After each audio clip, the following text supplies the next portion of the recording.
So this week we have a very, very special edition of the Entertainment Beat here on The Rundown. I have the pleasure of sitting down with award-winning filmmaker, MTV chief political correspondent, and popular host of the famous show, World of Jenks, Andrew Jenks himself. Thank you so much for being here. Of course, thank you. How are you doing today? I'm doing very well. The drive over was a bit rainy, but other than that, it worked out. Well, I'm here. We're glad that you made it here. Yeah, totally. So you're only 26, and you have been able to put on your list of accomplishments so many things that normal people could only imagine crossing off of their bucket lists, you know? At 16, you founded the Hendrick Hudson Film Festival, which is still going strong today.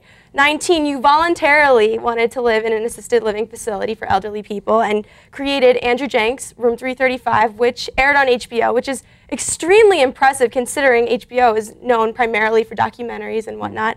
And of course, most recently, you've been involved with MTV and you had the premiere of your show World of Jenks in 2010.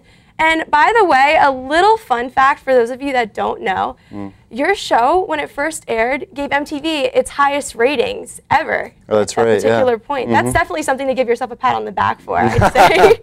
I'd say that is very, very impressive. Cool. But for the time being, putting aside for a second all those already wonderful accomplishments of yours, did you ever see yourself getting involved with politics as much as you are right now with the Power of 12 campaign that MTV is putting on? No.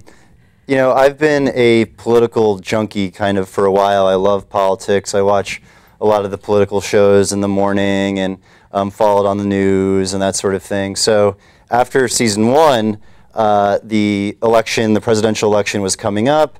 And so I talked to a lot of the different people at MTV and said, hey, do you think I could kind of helm or be a part of the campaign and going out on the road and talking to people my age about what they're thinking with the election?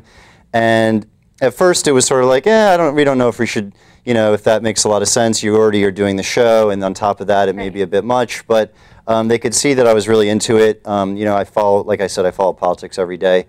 So I'm very grateful that they gave me the opportunity to travel all over the country, talk to young people, reach out to candidates. And so to make a long story long, no, I never thought I'd be able to do this, but it's great.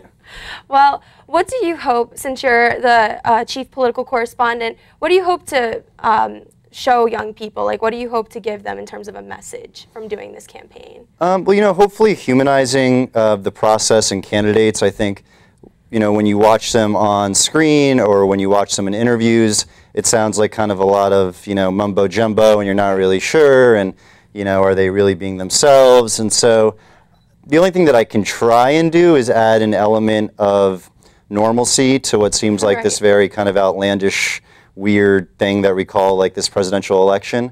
And so that's my main focus. And then it's also just trying to engage people my age about it. You know, when I was on the road in Ohio, I was talking to a bunch of people about the primary that was going on. It was Super Tuesday, and you know, there was a bunch of different states that were voting in the Republican primary. And I talked to so many different people, different college students, that had no idea that the election was even going on that day in their own state. Wow. And so I even did this. I even did this piece where I went around and talked to 20 different students, and in a row, and I said, "What are you doing today?" And I called the piece, I think, "What are you doing today?" And every single student said they were either like, well, I'm thinking of working out, but I can't really decide, or, you know, I have a date tonight, but I'm not sure where I should take the girl, and none of them said anything about the primary.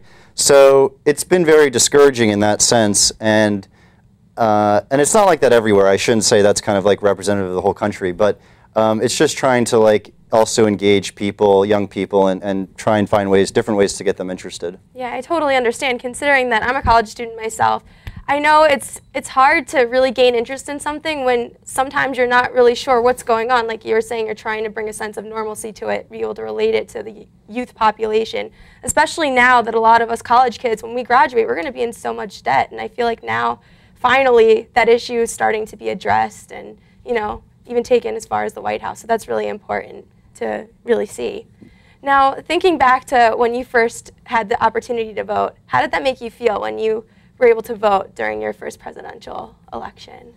Oh man, it was it was really cool. Like I said, I've been following politics for so long, so to actually be able to vote was a blast. I remember thinking I wish I wasn't from New York State because it's not nearly as important as Florida or Ohio or North Carolina or Virginia. So that's a bit of a bummer. But you know, I think another important part of voting, which a lot of times goes overlooked, is not just voting in the presidential elections, but also voting for your congressmen and senators, and that requires a whole other set of research, so to speak, of understanding which candidates are running. So I think that's another part of voting that a lot of times everyone overlooks is the local elections as well. Oh yeah, because eventually they could work their way up, you know, to the yeah, top yeah, to be candidate. Totally. Mm-hmm. So the possibilities are endless.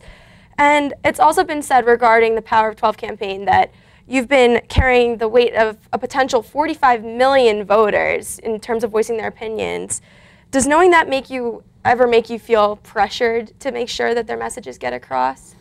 No, I don't know about pressure. I guess pressure in the sense of I've been able to live with a lot of different, I've been able to experience a lot of different subcultures, mainly because of season 1 of the show, where I lived with a young woman who's homeless, or I've lived with a young woman who has cancer, or a young man who has autism, and they're all going through a different set of issues. And so I feel the pressure of telling their stories and making sure that candidates know what young people are going through. And that's kind of more of the pressure I feel than sort of this idea of representing 45 million young people. I think it's more of representing tangible stories that really mean something and are important to get out there and important for candidates to know about. Well, that's totally understandable because each person is different, as seen on your show, World of Jenks. Like you were saying, you lived with a young woman who was homeless, someone with cancer, etc. You know, it's important that our presidential candidates know what's really going on in our country, aside from, you know, foreign issues, etc. Yeah. But finally, what do you hope, not only Rider students, but faculty and everyone coming to see you lecture tonight, what do you hope that they gain from it, like as your main point?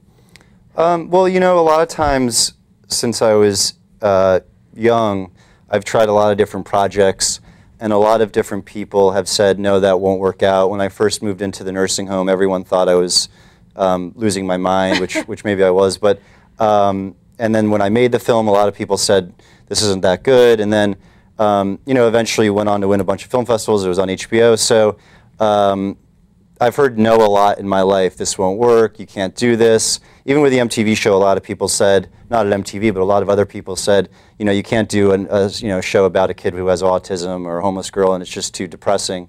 And so I think that's probably one of the larger themes that hopefully, I mean, I don't know, but hopefully students here at Rider can take away from is the idea that you know, you're going to hear no a lot. You're going to hear you can't do it a lot. And for me, that's kind of become my starting point now, is when people say no, I'm like, oh, cool, that's a great way to start this thing off. So that'd be kind of the main objective, I suppose. Well, that's very, very inspiring, especially, again, since I'm in college right now. And, you know, being young and starting out, I think it's important that people don't give up on what they really want to do. And obviously you didn't, and it brought you a very long way to very successful things. So. You know, good luck with everything else that you plan on doing, and congratulations on your success. And thank you for being here. Yeah, of course. No, thank you. It was a pleasure talking to you. Totally, you too.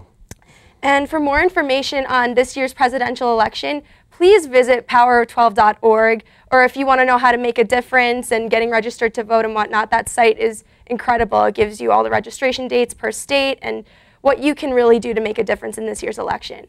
So for the rundown, I'm Sabrina Safran.